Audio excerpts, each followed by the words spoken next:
Now, infertility affects millions across Africa, carrying a heavy social stigma, creating profound personal challenges for couples.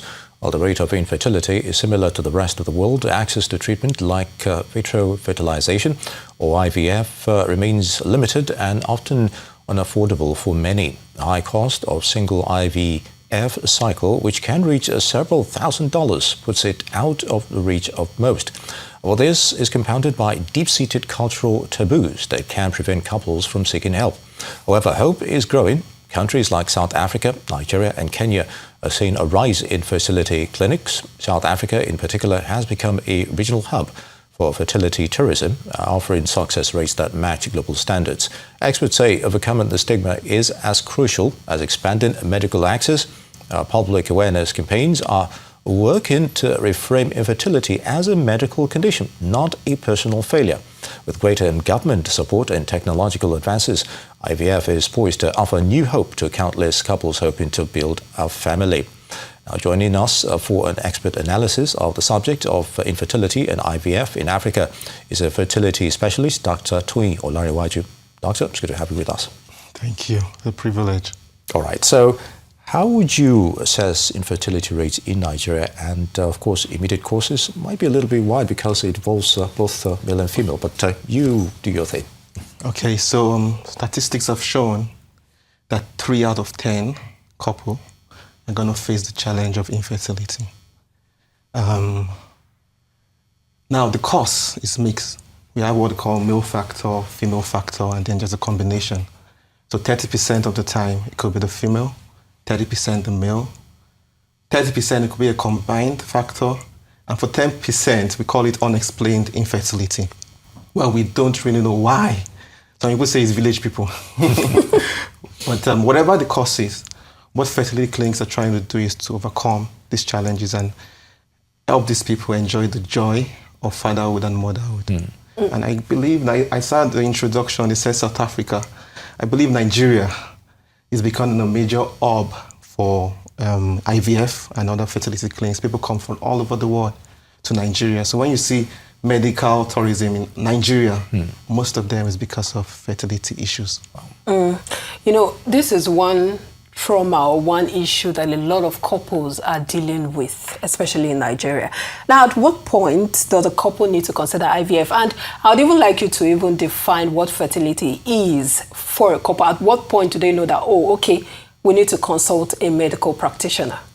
So infertility is when a couple has been trying for more than a year to conceive with unprotected sexual intercourse and regular sexual intercourse. So those are the conditions that you must fulfill. It has to be up to 1 year, it has to be regular, it has to be unprotected. But if the woman is above 35, the studies now show that it's better she seeks earlier help. That's for 6 months she needs to go see a fertility specialist. And then for a man that already knows he has semen analysis issues, sperm issues, he shouldn't wait for 1 year. And then some other hormonal issues, just go quickly and see a doctor. Now, in addressing the issues of fertility, IVF comes in when there are some factors.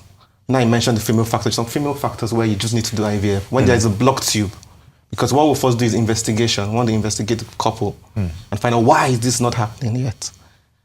If the tubes are blocked, we need to find a way to bypass the tubes, and that the option is IVF. If it's a male factor where the semen parameters are so bad, you know, and it's going to be difficult for the motility because the semen or sperm must move to get to the egg. And when the sperm is not moving well, you need to go pick the best sperm and use it to fertilize. So you need IVF for male factor, for blocked tubes, and then sometimes for unexplained infertility. They've been trying and it's not working. We need something to bypass all these processes and make it easy for fertilization and conception to occur. Very good, doctor. Now, earlier we talked about the issue of medical tourism in Nigeria regarding, you know, its success rate, as it were. But how would you rate the success rate of IVF treatment in Nigeria? And what is fueling that success that you have people coming in from outside? You know, you'd expect maybe they go to the other developed countries, but they're still coming in.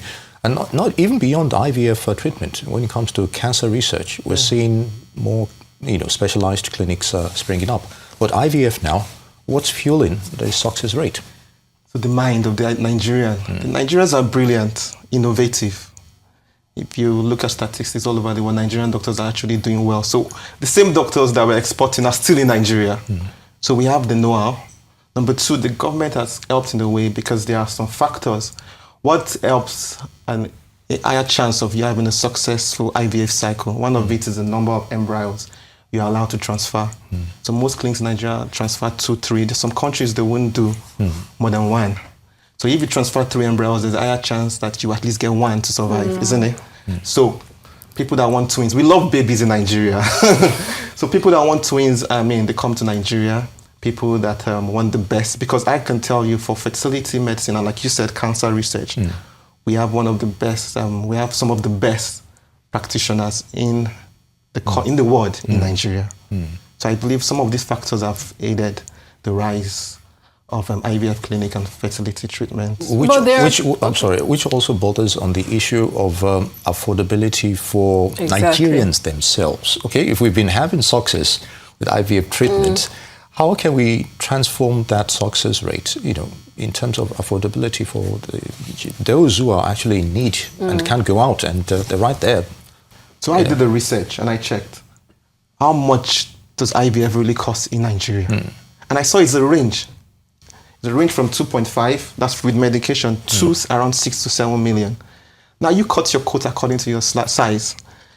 There are clinics that won't take less than 5 million, 6 million, but there are clinics that will take as little as 2.5. And for a baby, I think when it comes to issues of baby, the mother-in-law is willing to assist, the father-in-law, the brother, the community, the faith, your faith, people of the same faith that you belong to are ready to assist you. So it's not like some other disease, it's not like a disease, that people will run away from you if you really open up to the right people. Yeah. People are willing to assist you if you talk to the right people and you go to the right place. So you cut your quota according to your slice. There are clinics that will take as low as 2.5, and there are clinics that will take as much as 7 million. So choose yours. Now, infertility often carries a heavy stigma, especially for women. What are some of the misconceptions that you think should be debunked when it comes to infertility and the stigma it places on women? Yes, in Nigeria, in Africa, we say it's the woman, she's the problem. Our fathers used to think it's the woman's problem. But I told you earlier that 30% of the time, who is that for? The man. The man. That's what science has shown. And there are sperm factors that we've seen. We have motility factor. The total count should be more than 39 million.